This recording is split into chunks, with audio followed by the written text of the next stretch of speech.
इस सवाल में कह रहा है we have attached a variable resistor in a LR circuit.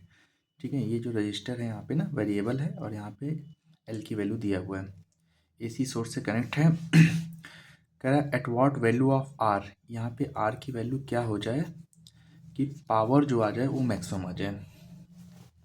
तो यार एसी सर्किट में अगर एलसीआर सर्किट में बात करें तो जो पावर आता है वो तो आता है V R M S I R M S into cos phi which is power factor ना। ये आर एम एस पावर वर्ल्ड और ये भी आर एम एस करेंट होता है। तो ठीक है, तो यहाँ से पावर की वैल्यू हम लोग कह सकते हैं कि वी आर एम एस हो गया आपका, मैं वी से रिप्रेजेंट कर रहा हूँ, और आई की वैल्यू भी आपकी क्या हो जाएगी, वी बाई जेड हो जाएगी।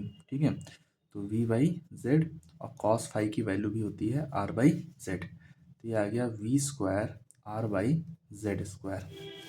अब पावर अगर मैक्सिमम होना है तो सीधी सी बात है D P by D R की वैल्यू ज़ीरो करना पड़ेगा मुझे। ठीक है, ये कंडीशन हो, चेक करते हैं हम लोग मैक्सिमा या मिनिमा के लिए। मैक्सिमा और मिनिमा के लिए हम लोग इस प्रकार से चेक कर देते हैं। जब मैक्सिमम कर रहा है तो हम लोग D P by D are करके जीरो कर देंगे। क्यों आर के रिस्पेक्ट में डिफ्रेंशिएट किए, क्योंकि आर ही तो वेरिएबल है।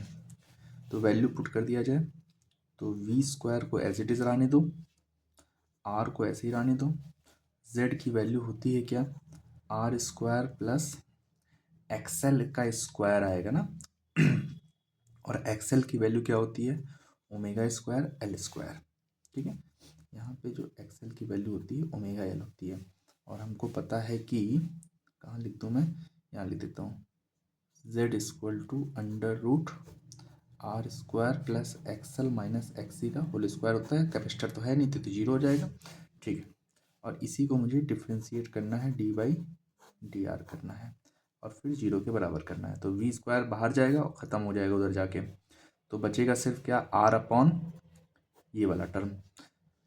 तो कोसेंट रूल लगा दें यहाँ पे, तो ठीक है, पहले एक फंक्शन को बाहर रख लो, r square plus omega square L square, और आर का डिफ्रेंसिएशन 1 माइनस आर को बाहर रख लो, आर स्क्वायर का डिफ्रेंसिएशन 2r, और ये तो जीरो हो जाना है।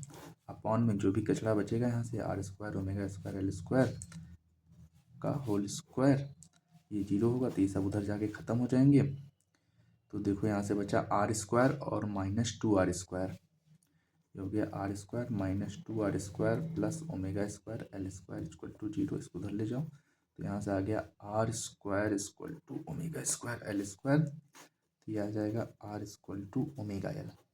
ठीक है, तो इस वैल्यू पे क्या मिलेगा मुझे, पावर मैक्सिमम मिलेगा। तो आओ देखें क्या क्या वैल्यू है, R equal to omega, omega is 2 pi times of frequency, 2 pi frequency दिया हुआ है 100।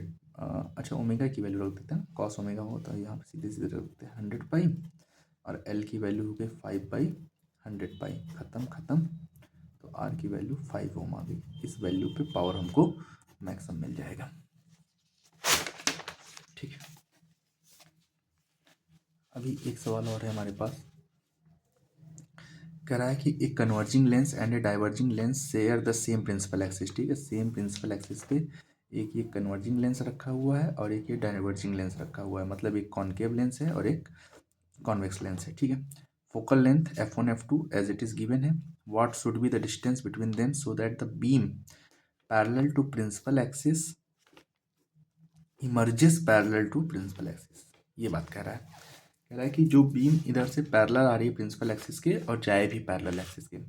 हमने केस पढ़ा हुआ है कि अगर दो लेंस के बीच में कुछ डिफरेंस हो और आने वाली रे और जाने वाली रे अगर दोनों ही पैरेलल हैं प्रिंसिपल एक्सिस के, तो वहाँ पे हम लोग नेट फोकल लेंथ के लिए फॉर्मूला रखते हैं 1/f equal to 1/f1 plus 1/f2 minus d/f1 f2।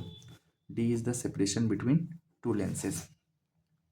अभी कह रहा है जा भी पैरेलल रही है, तो इसका जो फोकल लेंथ हो गया वो तो क्या हो गया, इन्फिनिटी पे हो गया। तो 1/∞ equal to 1/f1 plus 1/f2 minus d/f1 f2। ये टर्म तो जीरो हो गया, तो यहाँ से बचा क्या, d/f1 f2 equal to nothing but 1/f1 plus 1/f2। ये इधर क्रॉस मल्टीप्लाई करेंगे तो डी की वैल्यू आ जाएगी F1 F2 upon F1 plus F1 F2 upon F2 कटा कटा एंड कटा। तो यहाँ से हमारी डी की वैल्यू आ गई क्या, F1 प्लस F2। ये इस प्रकार से हो जाएगा। ठीक।